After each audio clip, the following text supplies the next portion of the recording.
Hello friends, good morning everyone. My name is Suraj Kumar और साथ ही साथ आप लोग को हैप्पी न्यू ईयर। यानी कि 2021 में ये मेरा पहला वीडियो है। तो यानी कि हैप्पी न्यू ईयर चलता है, अभी 31 जनवरी तक चलेगा, इसलिए आप लोग को बहुत बहुत हैप्पी न्यू ईयर। तो आज चलते हैं। यानी कि अभी तक हम सिर्फ यूनिट 1 का ही चले थे, डेरिवेशन। यानी कि आज से मेरा यानी कि एक डेरिवेशन यूनिट 3 का था, साइक्लोट्रॉन। और आज से मेरा चल रहा है यूनिट 3 का डेरिवेशन। यानी कि यूनिट 3 कंप्लीट होने के बाद हम यूनिट 2 का डेरिवेशन कंप्लीट करेंगे। तो आज सबसे पहले हम चलते हैं बायो सावर्ट का नियम। यानी कि ई बायो सावर्ट का नियम समझने के बाद अगला डेरिवेशन बनेगा। तो यानी कि हम लिख दिए हैं बायो सावर्ट का नियम, यानी कि इसका डेफिनेशन ये होगा और डेराइवेशन है। तो चलते हैं सबसे पहले बायो सावर्ट का नियम। यह एक ऐसी युक्ति है जिसकी मदद से हम किसी धारावाही चालक के निकट किसी बिंदु पर चुंबकीय क्षेत्र की तीव्रता ज्ञात करनी है। यानी धारावाही चालक ये है, जैसे किसी अन्य बिंदु पर, यानी कि किसी धारावाही चालक के निकट, इसके निकट यानी यहाँ पी बिंदु पर, यहाँ ले लिया है पी बिंदु पर चुंबकीय क्षेत्र की तीव्रता ज्ञात करनी है।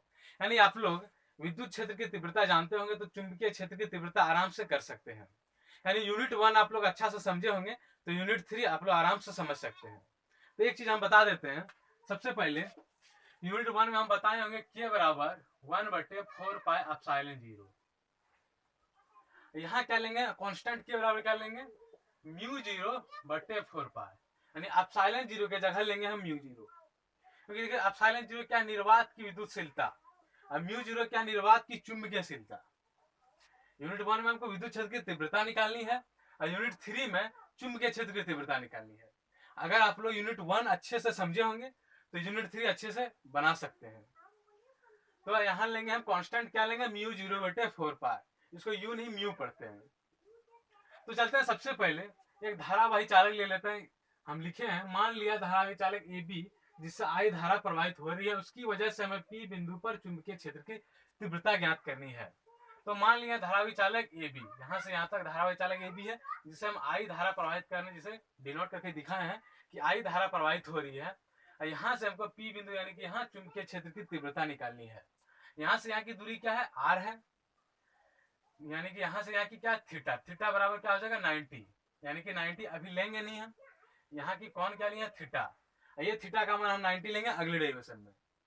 तो सबसे छोटा सा सबसे पहले हम लेते थे यूनिट 1 में, क्या लेते थे, अगर ऐसे सरफेस लेते थे तो यहाँ छोटा सा क्षेत्रफल लेते थे, डेल्टा ए लेते थे क्या नहीं। तो यहाँ छोटा सा अल्पांश यानी कि डिस्टेंस लेंगे, धारावाही यानी कि चालक का छोटा सा क्षेत्र लेंगे, यहाँ से यहाँ तक ds, यहाँ से यहाँ तक लेंगे ds, और वहां लेते थे डेल्टा ए। तो सबसे पहले मान लिया धारावाही चालक ए बी जिससे आई धारा प्रवाहित हो रही है, उसकी वजह से हमें पी बिंदु पर चुंबकीय क्षेत्र की तीव्रता ज्ञात करनी है, कोई दिक्कत नहीं। फिर चलता है इस धारावाही चालक का अल्पांश ds को लेते हैं, यानी कि यहाँ लिए, यहाँ से यहाँ तक छोटा सा लेते हैं। ds की वजह से अत्यंत अल्प चुंबकीय क्षेत्र डेल्टा भी उत्पन्न होता है। यानी कि हमको निकालना इस धारावाही पूरे के लिए, तो सबसे पहले हम छोटा यहाँ से यहाँ तक लिए, तो इसकी वजह से कितना चुंबकीय क्षेत्र की तीव्रता उत्पन्न होगी, उसके बाद हम निकालेंगे पूरे धारावाही चालक की वजह से। तो सबसे पहले delta be directly proportional ds, यानी कि डेल्टा बी समानुपाती ds। फिर डेल्टा बी समानुपाती क्या है, आई यानी कि धारा। डेल्टा बी इनडायरेक्टली यानी कि व्युत्क्रमानुपाती 1/r²। और फिर डेल्टा बी समानुपाती क्या है, साइन थीटा।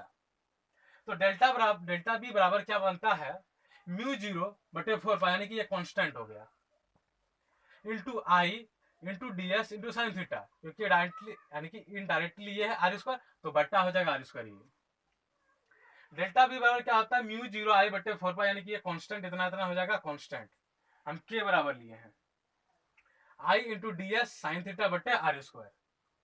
ये निकला हमारा ये, यानी कि सदिश, अतः सदिश रूप में, हमको वेक्टर रूप में लेना है, क्योंकि हम सारा डेरिवेशन बनाए हैं यूनिट 1 में वेक्टर रूप में। तो यहाँ भी हमको वेक्टर रूप में लेना है। तो डेल्टा बी वेक्टर बराबर क्या हो जाएगा, μ0i तो 4 कांस्टेंट रहेगा ही, इंटू आई तो ds पर हो जाएगा वेक्टर। इसको जब तोड़ेंगे यानी कि r²/r², इसको तोड़ेंगे तो ये निकलता है। इसको तोड़ने के बाद क्या निकलेगा, इसको तोड़ेंगे तो निकलेगा μ0/4π I into ds into 1 into sine theta. इसको तोड़ने के बाद ये निकलेगा, जो ये चीज यहाँ लिखे हैं इंटू 1, क्योंकि 1 से गुना होने के बाद कोई फर्क नहीं पड़ता है, इसलिए ds इंटू साइन थीटा लिख दिए। यानी कि ये चीज को तोड़ने के बाद ये होता है, क्योंकि ये क्रॉस प्रोडक्ट है, विद्युत क्षेत्र में हम हमेशा लिए थे डॉट प्रोडक्ट, तो वहां कॉस थीटा लेते थे। यहाँ है क्रॉस प्रोडक्ट, इसलिए साइन थीटा। आप लोग हम बता चुके थे कि डॉट प्रोडक्ट टूटता है कॉस थीटा में, और क्रॉस प्रोडक्ट जो टूटता है साइन थीटा में।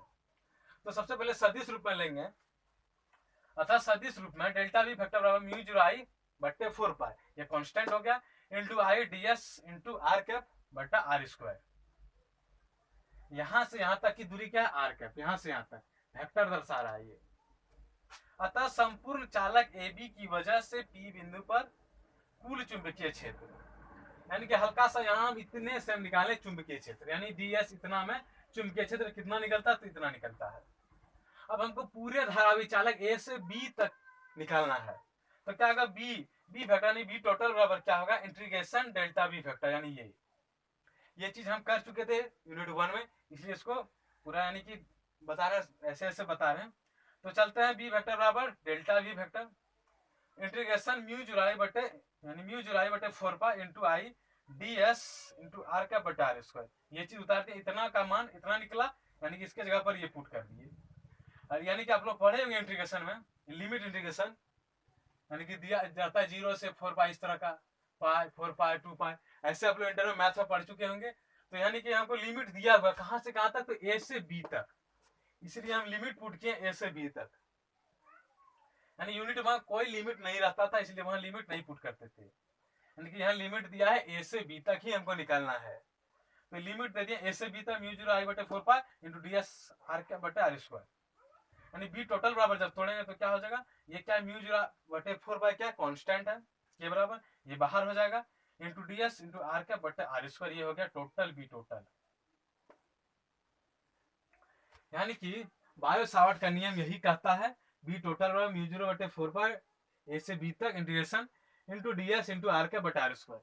यानी कि ये चीज आपको समझने के बाद यूनिट 3 का बाकी डेरिवेशन समझ में आएगा।